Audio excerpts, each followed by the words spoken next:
रही। हरिश्चंद्र चुप खड़े हैं। 500 रुपए मिला, वो पूरा 500 रुपए अपने पति को दे दिया हरिश्चंद्र को। स्वामी जी, मेरे से जितना हो सका आपके धर्म को बचाने के लिए मेरे से जो हो पड़ा मैंने किया।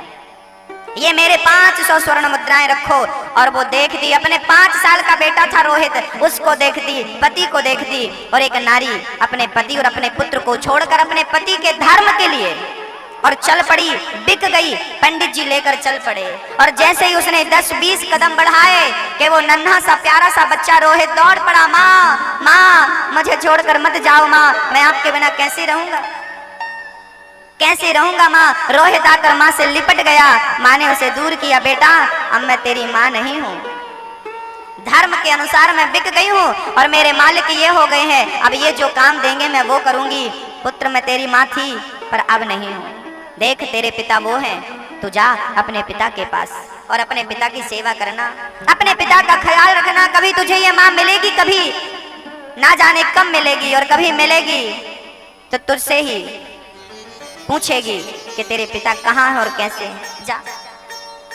पर बालक तो बालक है, 5 वर्ष का है, बहुत ज्यादा ज्ञानी नहीं है, समझदार नहीं है। उसे माँ चाहिए, माँ का प्यार चाहिए, छोड़ने को तैयार नहीं, रोने लगा। पंडित जी बोले, ये देवी मैंने तुम्हें खरीद लिया है, ये बालक कौन है? महाराज ये मेरा पुत्र है, आप कृपा करें तो ये माँ के साथ जाना चाहता है, आप इसे भी खरीद लीजिए। पंडित जी ने मन में विचार किया, देखो ये बालक को यदि मैं ले गया ना तो तुम इस बालक की देख रेख में ही लगी रहोगी, फिर हमारा काम धाम नहीं करोगी। माँ बेटे मिल जाएंगे तो काम धाम कुछ होगा नहीं। चरणों में गिर पड़ी, महाराज मैं आपका सारा काम आपके टाइम के पहले करके दूंगी, और ये मेरा बेटा है ना, ये भी आपका काम करेगा। पंडित जी को मन में विचार हुआ कि मैं सवेरे पूजा करता हूँ तो मुझे पुष्प चाहिए होते हैं, मुझे तुलसी चाहिए होती है, इस बालक को खरीद लूंगा तो ये बगीचे में जाकर और तुलसी तोड़कर लाया करेगा। ठीक है, मैं इसका 100 स्वर्ण मुद्राएं दे सकता हूँ, 100। ठीक है, 100 स्वर्ण मुद्राएं और निकाली पंडित जी ने और हरिश्चंद्र को दे दिया। आज से तेरी पत्नी और तेरा बेटा मैंने खरीद लिया। चल पड़े अपने घर में, पत्नी को लगा दिया काम में। ये रहा कुआं, इस कुएं से पानी भरना है, ये रही मेरी पंडितानी, ये बिस्तर में ही सब कुछ करती है, मलमूत्र का त्याग, इसकी सेवा करना, इसके कपड़े धुलना, स्वच्छ कपड़े पहनाना, इसका ख्याल रखना। एक बहू अपनी सास की सेवा नहीं करती और वो बिक करके सब कुछ कर रही है। क्यों कर रही है? धर्म की रक्षा करनी है। चल पड़ी, भरती है पानी, हाथ में छाले पड़ गए, कभी पकड़ा नहीं ना, रस्सी नहीं पकड़ी, कभी पानी नहीं भरा, कुएं से पानी भरती है, छाले पड़ गए, पसीने से डूब गई, पर काम करती गई करती गई। हरिश्चंद्र खड़े हो गए बाजार में, मुझे कोई खरीदेगा? मैं बिकने को तैयार हूं, आपका सेवक बनने को तैयार हूं। एक राजा, एक छत्र, जिसका राज्य हो आज वो राजा अपने आप को बेच रहा, खड़ा हो गया। एक चांडाल आ गया, क्यों भाई मेरे साथ काम करेगा? हाँ करूंगा। कितना पैसा देंगे आप? ज्यादा नहीं, तेरा मैं 500 स्वर्ण मुद्राएं दे सकता हूं। ठीक है, चांडाल ने 500 स्वर्ण मुद्राएं दी। हरिश्चंद्र के पास टोटल 1100 स्वर्ण मुद्राएं हुई। आज महीने का अंतिम दिन था, सूर्य अस्त के पहले वो विश्वामित्र जी के पास गए और विश्वामित्र जी को 1100 दक्षिणा, जो वचन दिया था 1100 देने का, वो पूरा किया। प्रभु मैं आपके ऋण से उऋण हो गया, अब मैं जाकर के जिसके हाथ बिका हूं, अब मैं उसकी सेवा करके, उसका कर्म करके उसका फर्ज अदा करूंगा। चल पड़े हरिश्चंद्र। काशी में एक शमशान घाट है ना, शमशान घाट, वहां का वो चांडाल मुखिया था। वहां जो भी मुर्दा जलने आता था उसका टैक्स लेना होता था। पहले आप हमें 25 पैसा दो, इसके बाद आपके मुर्दे को यहाँ जलाने की परमिशन देंगे। ये काम था लेने का। जो मुर्दे के ऊपर कफन होता है ना, वो कफन भी समेटने का काम होता है। शमशान को साफ सुथरा भी रखना होता है हरिश्चंद्र का काम। एक लाठी लेकर और हरिश्चंद्र पूरे गंगा के किनारे, शमशान था, शमशान की परिक्रमा करते हैं और पहरा देते हैं। जो मुर्दा आता उससे पैसा लेते हैं और अपने मालिक को देते हैं। दिन भर का हिसाब अपने मालिक को हरिश्चंद्र देने लगे। ये दिनचर्या हो गई हरिश्चंद्र की, और पत्नी की दिनचर्या हो गई पानी भरना, कपड़े धुलना, भोजन बनाना और पंडित और पंडितानी जी की सेवा करना। एक दिन एक घटना घट गई। जो रानी का, तारा का जो बेटा था ना रोहित, एक दिन वो सुबह 5 बजे पुष्प वाटिका में पुष्प तोड़ने गया, और वो पुष्प तोड़ ही रहा था कि एक काला सा नाग आया और उस नन्हे से बच्चे को, उस काले से नाग ने डस लिया। काला सा नाग जब उस बच्चे को डसा, उस बच्चे के प्राण निकलने लगे, पूरे शरीर में जहर बड़ी तेजी से फैला, चिल्लाने लगा माँ माँ। 5 वर्ष का बालक माँ माँ कहकर चिल्लाने लगा। दूर दूर तक वहां पर कोई नहीं था उसकी सहायता करने वाला। चिल्लाने लगा। जो लोग रास्ते से गुजरते उनसे कहता कि मेरी माँ से जाकर कह दो कि तेरे बेटे को सांप ने डस लिया, पर कौन सुनता। एक महात्मा जी वहां से निकल रहे थे।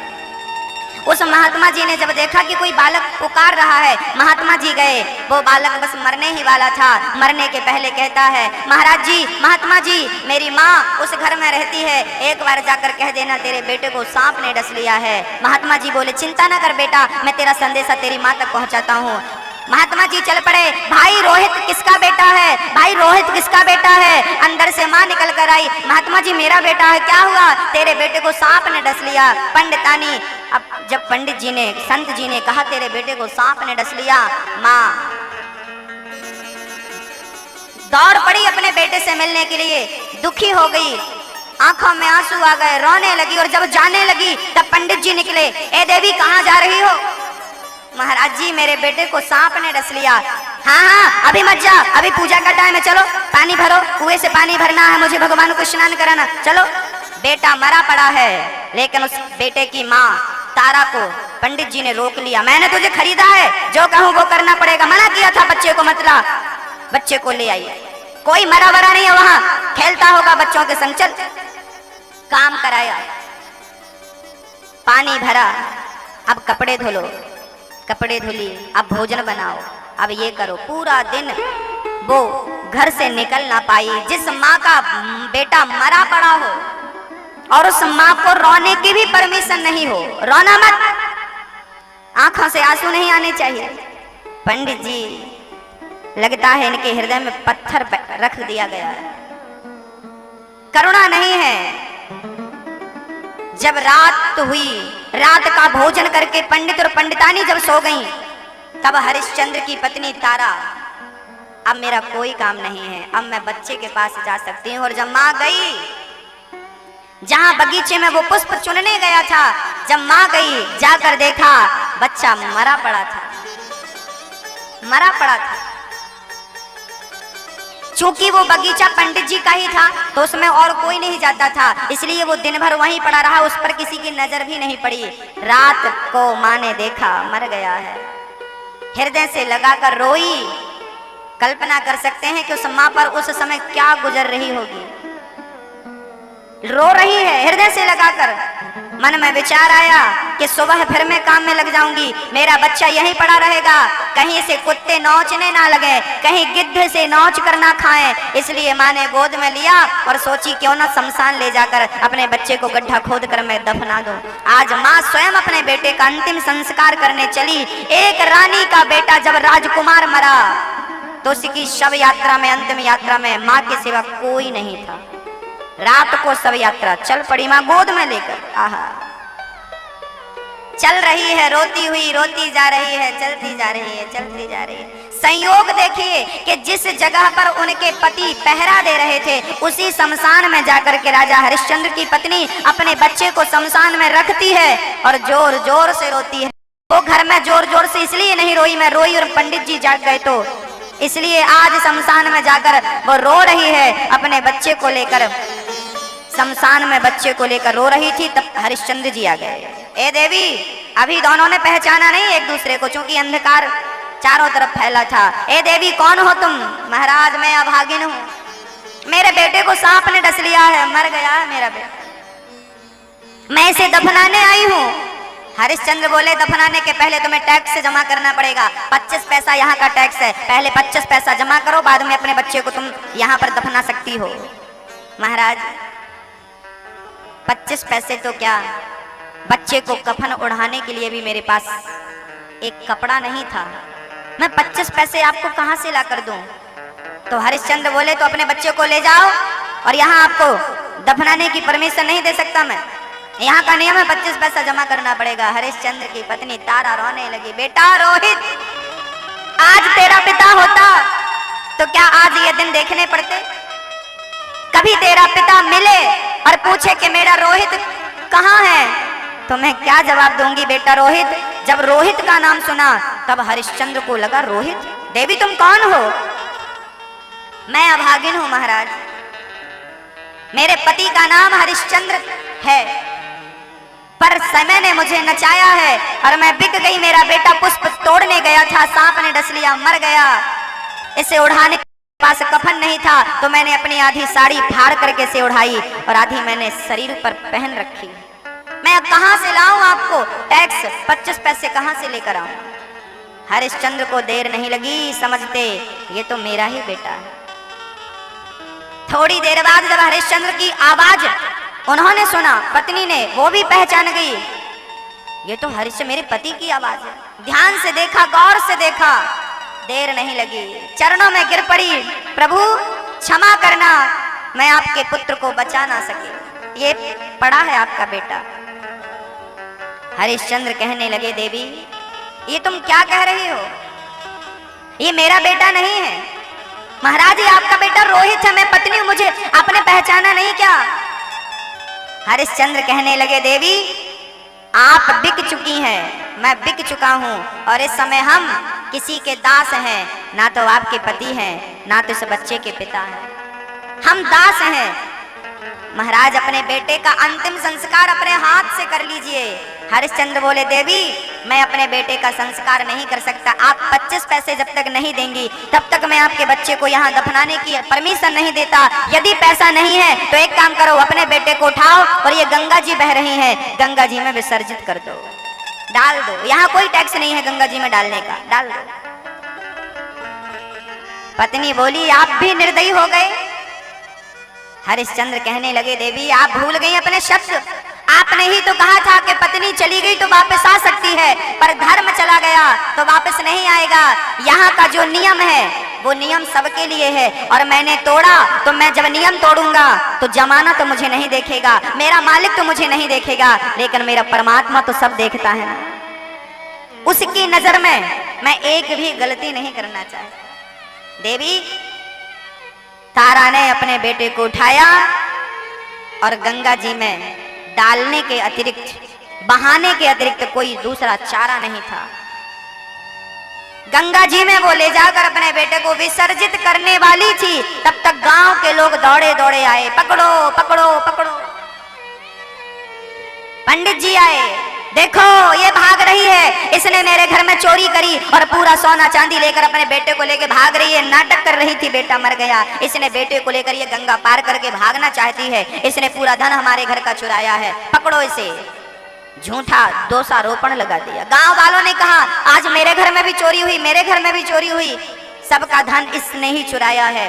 तब तक एक जो उस शमशान का मालिक था चांडाल, वो आ गया और हरिश्चंद्र को तलवार पकड़ा दी, इस नारी का सिर काट दो, क्योंकि इसने गांव में सबके घर चोरी की है, इसका सिर काट दो। हरिश्चंद्र के हाथ में तलवार मालिक ने दे दी, जिसने उसे खरीदा था, अब उसकी आज्ञा की अवहेलना कैसे करें। हरिश्चंद्र ने तलवार ली, बेटा तो मर चुका था, पत्नी बची थी, उसको भी मारने के लिए मालिक ने कह दिया, जिसने खरीदा, मार दो। थोड़ी देर रुके, विचार किया, कुछ सोचें। तब तक मालिक ने कहा, क्या सोच रहा है? उठाई तलवार हरिश्चंद्र ने, और जो पत्नी को मारने के लिए जो गर्दन के पास उठाकर ले गए, वैसे भगवान प्रकट हो गए, कृष्ण भगवान प्रकट होकर और हरिश्चंद्र का हाथ पकड़ते हैं, राजन मैं आपकी सेवा, आपके त्याग से, आपकी सत्यता से प्रसन्न हूं। हरिश्चंद्र चरणों में गिर पड़े, प्रभु आप, हाँ हम आपकी परीक्षा लेने आए हैं।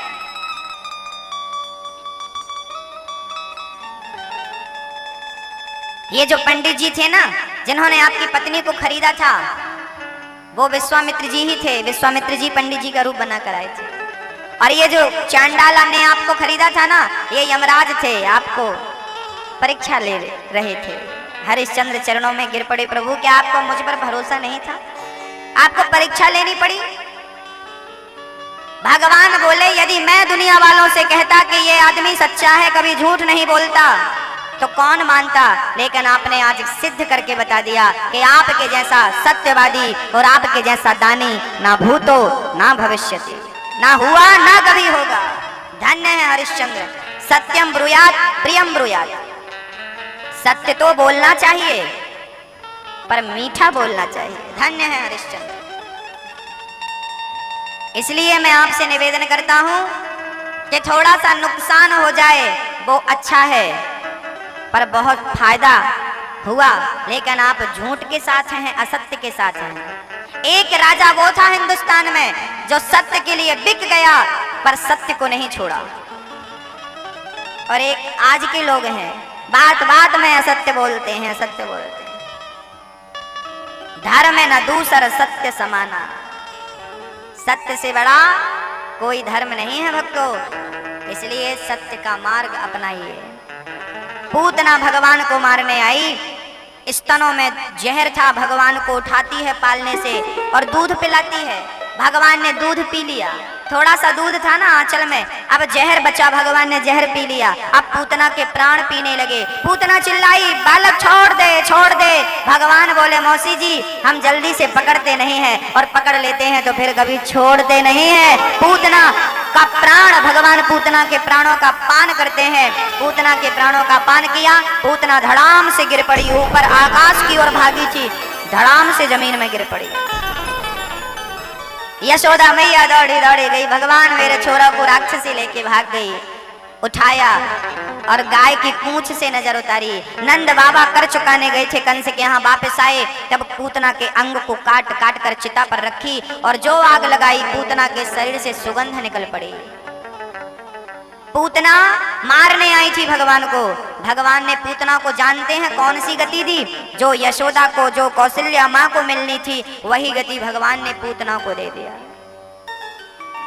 अहो बकेयम स्तनकाल कूटम जिघांसयापा ययदाप्यसाध्वी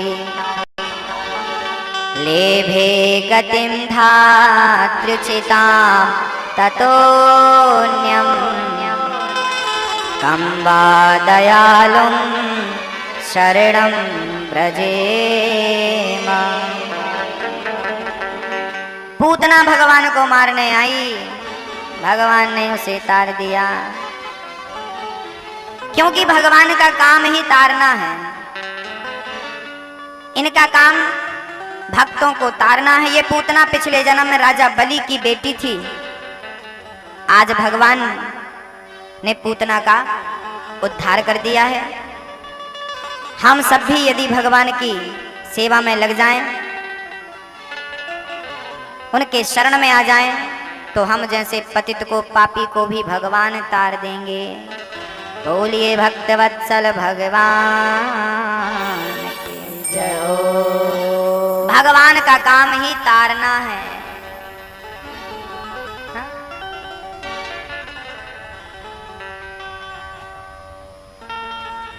है ना? अब भगवान कृष्ण का दर्शन करने भगवान शिव अब एक सज्जन ने हमसे पूछ लिया, महाराज जी गणेश जी का वजन 100 किलो तो होगा, और चूहा 1 किलो का होगा, अधिक खाता पीता होगा तो 100 किलो का व्यक्ति चूहे के ऊपर बैठेगा तो चूहा मर नहीं जाएगा? एक नास्तिक व्यक्ति ने हमसे पूछ लिया। जो हमारे सनातन धर्म पर ऐसे बहुत आघात करने वाले लोग आपको मिल जाएंगे, टिप्पणी करने वाले। तुम्हारे गणेश जी चूहे के ऊपर बैठे, चूहा मर नहीं जाएगा? हमने कहा भाई आप हो पागल, चूंकि आपका दिमाग है क्रैक। हमने कहा लाओ इसका हम इलाज कर देते हैं।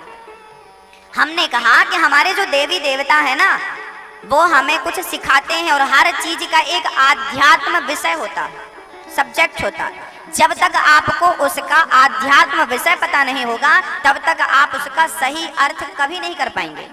कई लोग ऐसे हैं जो अर्थ का अनर्थ कर देते हैं, अर्थ ही नहीं जानते और बोलते रहते हैं। गणेश जी का वाहन क्या है मैया जी? चूहा।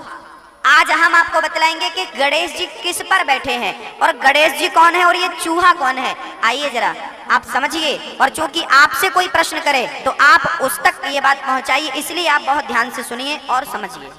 गणेश जी जो है ना, ये बुद्धि के देवता। गणेश जी किसके प्रतीक हैं? कहिए। गणेश जी बुद्धि के प्रतीक हैं। और मन के वो चूहा किसका प्रतीक है? चूहा जो होता है ना, वो कभी शांत नहीं बैठता, कुछ ना कुछ कुतरता रहता है, कुछ काम करता रहता। चूहा कभी फ्री नहीं बैठता, वो काम करता रहता, कुतरता रहता। जैसे चूहा कभी फ्री नहीं बैठता, ऐसे हमारा मन चूहे की तरह, ये भी कभी शांत नहीं बैठता। हमारा मन भी कुछ ना कुछ चूहे की तरफ सोचता रहता, करता रहता। जैसे चूहा वैसा मन। अब चूहे के ऊपर कौन बैठा है? बोले गणेश जी बैठे। और गणेश जी कौन है? बोले गणेश जी बुद्धि के देवता हैं। आप कहते हो गुरुजी मन वश में नहीं है, मन परेशान करता है, मन कंट्रोल कैसे हो? आज मैं आपको बताऊंगा कि आप अपना मन वश में करना चाहते हैं तो मन कैसे वश में होगा। मन को कंट्रोल करना चाहते हैं, मन कैसे कंट्रोल होगा? बोले चूहा बहुत भागता था तो गणेश जी बैठ गए। गणेश जी मतलब बुद्धि। हाँ, जब मन आपका बहुत भागे, परेशान करे, तो मन को वश में करने का एक ही उपाय है, मन के ऊपर बुद्धि को बिठाल दो। जैसे गणेश जी चूहे के ऊपर बैठे हैं, इसका अर्थ है कि मन के ऊपर बुद्धि सवार है। मन तो कहता है ये कर लो वो कर लो, पर बुद्धि से आपको सोचना होता है कि ये करें या ना करें, क्योंकि मन का काम है पहुंचना। मन कहता है 100 रुपए पड़े हैं, रास्ते में 100 रुपए पड़े थे, मन कहता उठा लो, चाय नाश्ते का जुगाड़ हो गया। पर बुद्धि कहती ना किसका गिर गया होगा, हम क्यों उठाएं, हम चोर थोड़ी हैं। अब देखो, मन कहता उठा लो, पर बुद्धि डिसाइड कर रही है ना तू चोर नहीं है, तो अच्छा व्यक्ति है ना। जिसका गिरा होगा कितना कष्ट होगा ना।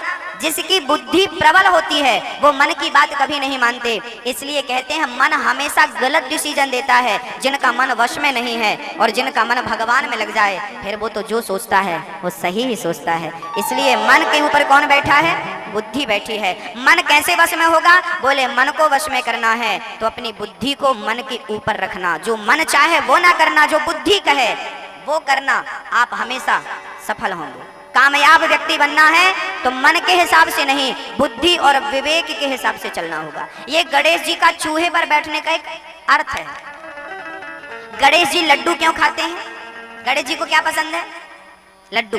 लड्डू क्यों खाते हैं? गणेश जी का लड्डू खाना, इसके पीछे भी एक विषय है। लड्डू क्या है?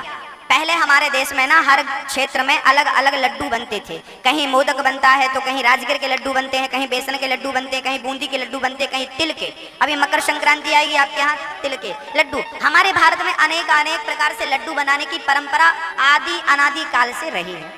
अच्छा, लड्डू कैसे बनता है मैया? लड्डू बनता है एक दाने को दूसरे दाने से जोड़ दिया जाए, मिला दिया जाए, लड्डू बन जाता है। गणेश जी कहना चाहते हैं कि जैसे लड्डू एक दाने को दूसरे दाने से जोड़ा गया है, ऐसे आप भी अपने परिवार में लड्डू की तरह जुड़ करके संगठित होकर के रहिए। हाँ, और सिर्फ संगठित होकर रहिए ऐसा नहीं, लड्डू मीठा होता है। आप संगठित तो रहिए, परिवार के साथ मिलकर तो रहिए, पर रिश्तों में लड्डू की तरह मिठास भी होना चाहिए। ये गणेश जी लड्डू खा करके हमें सिखाते हैं कि ये लड्डू हम खा रहे हैं, ये लड्डू मीठा है, हमने गप खा लिया, आपने खा लिया, ये अर्थ नहीं है। अर्थ ये है कि हम मिल कर रहे हैं, लड्डू की तरह जुड़े रहें आपस में, क्योंकि हम जुड़े नहीं रहेंगे तो अंग्रेज आए और हमें आपस में लड़ाया ही तो था। हम लड्डू की तरह संगठित नहीं थे ना, इसलिए तो अंग्रेजों ने हम पर हुकूमत करी, मुसलमानों ने हम पर हुकूमत करी। यदि हम संगठित होते तो किसकी हिम्मत थी कि हमारे भारत की तरफ आंख उठाकर देख लेता। पर हम में लड्डू की तरह एकता नहीं थी ना। लड्डू की एकता आपने देखी ना, 25-50 दाने को जोड़कर लड्डू बनाते हैं। और आप घर में 4 सदस्य हैं, सास है, बहू है, बेटा है, और सास, बहू, बेटा और ससुर, 4 लोग हैं। ये चारों नहीं संगठित रह पाते, चारों आपस में झगड़ा करते हैं। अब बताइए, ऐसे में तो अंग्रेज फिर आएंगे और हमें फिर लूटेंगे। एक बात और समझने की, हमारे जो देवी देवता हैं, अच्छा मैया जी, सरस्वती जी का वाहन क्या है? सरस्वती मैया का वाहन क्या? मोर। अच्छा, सरस्वती मैया का वाहन क्या है? क्या है दादाजी? आप बताइए क्या है? हमारे यहाँ तो सरस्वती मैया जी हंस पर बैठती हैं, तो गुजरात में क्या मोर पर बैठ गई? हाँ, सरस्वती माता का वाहन क्या है? मोर जो है वो कार्तिकेय जी का वाहन है। माँ सरस्वती किसके ऊपर बैठी हैं? हंस के ऊपर। अब किसी ने हमसे कह दिया हंस के ऊपर क्यों बैठी माँ सरस्वती? इसके पीछे भी कारण है। सरस्वती माँ हंस के ऊपर बैठी हैं, इसके पीछे कारण यह है कि जो हंस होता है ना, उसका स्वभाव कैसा है पहले तो उसको देखना पड़ेगा। दूध और पानी को मिक्स करके आप रख दो तो जो हंस होता है वो दूध दूध पी लेता है और पानी पानी। आपने कभी देखा हंस को? हाँ, थोड़ा शांति का परिचय दें मैया जी, आपका ध्यान भंग हो रहा है, थोड़ा ध्यान से सुने। अब सुनिएगा, प्रेम से सुनिएगा। हंस जो है माँ सरस्वती का वाहन है, और हंस का स्वभाव कैसा है? हंस ही एक ऐसा पक्षी है कि दूध और पानी आप मिलाकर रखेंगे तो हंस दूध दूध को पी लेगा और पानी पानी को छोड़ देता है। ये हंस का प्राकृतिक स्वभाव है, प्रकृति ने उसे ऐसा ही बनाया है। और माँ सरस्वती हंस के ऊपर बैठी हैं। सरस्वती कौन है? सरस्वती है विद्या की साक्षात देवी, विद्या की प्रतिमूर्ति है, विद्या की अधिष्ठात्री है माँ सरस्वती। माँ सरस्वती कहती हैं कि विद्या कैसी होनी चाहिए? विद्या कैसी होनी चाहिए ये समझने जैसा है। हमारी विद्या कैसी हो? सरस्वती विद्या की अधिष्ठात्री हैं और वो हंस के ऊपर बैठी हैं।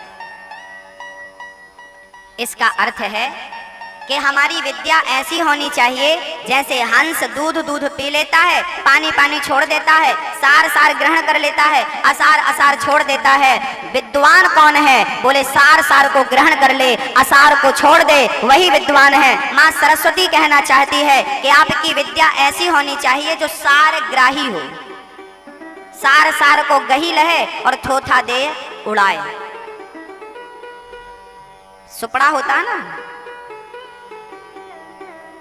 सुपड़ा जो होता है वो सार सार को बचा लेता है, और जो गुजरात में क्या कहते हैं? सुपड़ा। सार सार को गह लेता है मतलब बचा लेता है, और जो कचरा होता है उसे उड़ा देता है। एक दूसरी होती है चलनी, आटा चालने की, वो विपरीत होती है। वो सार सार गिरा देती है, असार बचा लेती है।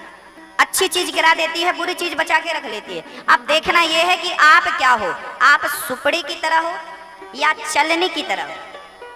क्या हो? क्या बनना चाहती हो या चाहते हो? क्या आप कौन है? सुपड़ा है या चलनी है?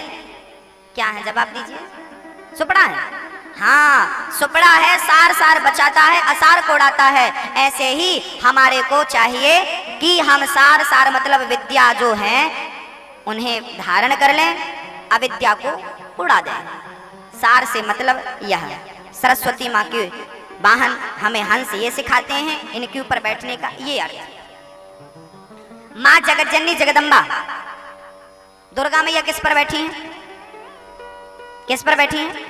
शेर पर। अच्छा, दुर्गा मैया के हाथ कितने हैं? कितने हाथ?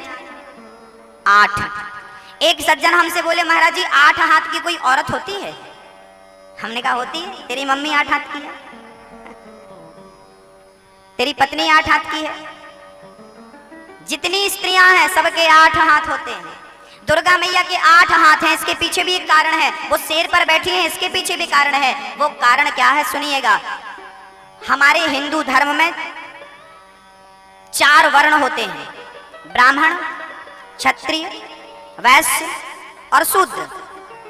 इन चारों को मिलाएंगे, इन चारों को खड़ा करेंगे तो हाथ कितने हो जाएंगे? 4 लोग खड़े होंगे तो हाथ कितने होंगे इनके? इनके हाथ हो जाएंगे 8।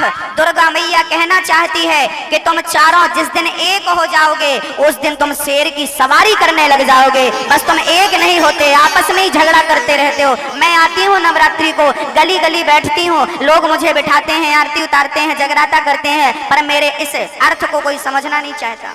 लोग आपस में ही लड़ते रहते हैं। अरे माँ जगतजननी आकर कहती है कि तुम संगठित रहो, तुम चारों मिल जाओ तो शेर की सवारी कर लो। क्या मजाल कि अमेरिका तुम्हारी तरफ देख ले, चाइना देख ले, पाकिस्तान देख ले, पर हम सबसे आगे हो जाएं, लेकिन एकता नहीं है। हिंदुस्तान में एकता होती तो गुलाम क्यों होता? संगठित होता है हिंदुस्तान तो गुलाम क्यों होता? संगठित नहीं है इसलिए तो गुलाम हुआ। और आज भी वो संगठित नहीं है, सीखा नहीं इसने कुछ। आज भी हम आपस में लड़ रहे हैं। ये ब्राह्मण है, ये क्षत्रिय है, ये वैश्य है, ये शूद्र है। आज भी हमारे भारत से छुआछूत नहीं गई, जातिवाद खत्म नहीं हुआ।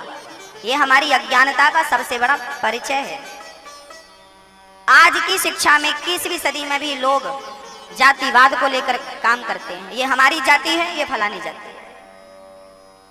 ये तुम्हारे बाप दादे भी करते थे, आप भी कर रहे हो। हमारी जाति क्या है? हमारी क्या जाति है पता है आपको? क्या जाति है? हाँ? क्या जाति है? आप जरा अपनी जाति बताइए। क्या जाति है आपकी? हाँ? नहीं पता? हमारी जाति क्या है? तुलसीदास जी से पूछ लेते हैं, कोई बात नहीं। तुलसीदास जी आप बताओ क्या जाति? तुलसीदास जी कहते हैं हमारी जाति क्या है? तुलसीदास जी कहते हैं बड़े भाग्य मानुष तन पावा, बड़े भाग्य मानुष तन पावा, सुर दुर्लभ सद ग्रंथ निगावा, सुर दुर्लभ सद ग्रंथ निगावा। बड़े भाग्य मानुष, हम कौन है? किस जाति के हैं हम बोले मनुष्य जाति के। ये बिल्ली जाति की है, ये शेर जाति का है, ये वृक्षों की जातियां, ये वृक्ष जाति है, ये पशु जाति है ना? बिल्ली, कुत्ता, हाथी, चीता, शेर, ये कौन है? ये पशु जाति है ना। ये पक्षी जाति कौन है?